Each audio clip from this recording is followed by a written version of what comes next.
The only time my family said my name was when they needed someone to blame. But the day my grandfather opened his eyes in that hospital bed, everything changed. I grew up in a house where I was invisible. My older cousins got birthday parties, gifts, hugs, while I got silence.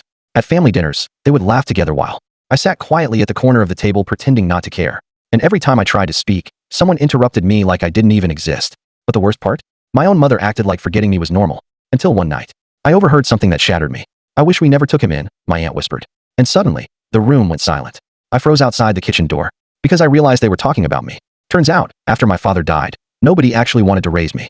I was passed around the family like a burden nobody asked for. And the only person who ever truly cared about me was my grandfather. But he had been sick for months. And that same night, the hospital called. The doctors said Grandpa might not make it through the night.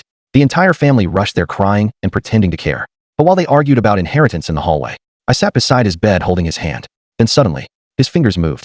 My heart stopped because Grandpa slowly opened his eyes and looked directly at me. Everyone ran into the room in shock. My aunt started fake crying.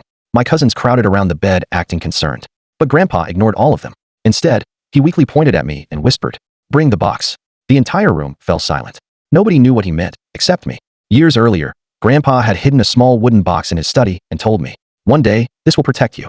My hands shook as I brought it to the hospital. And when Grandpa nodded for me to open it, my family leaned closer nervously. Inside was a stack of letters and a second will. My aunt suddenly turned pale because Grandpa had written the truth about everything. How they used his money for themselves. How they neglected me for years. And how the house, the land, and everything he owned was being left to me. The same child they forgot. But right before the lawyer finished reading the final page, my mother started crying and said something that made my stomach drop. She was never supposed to find out the truth about her father.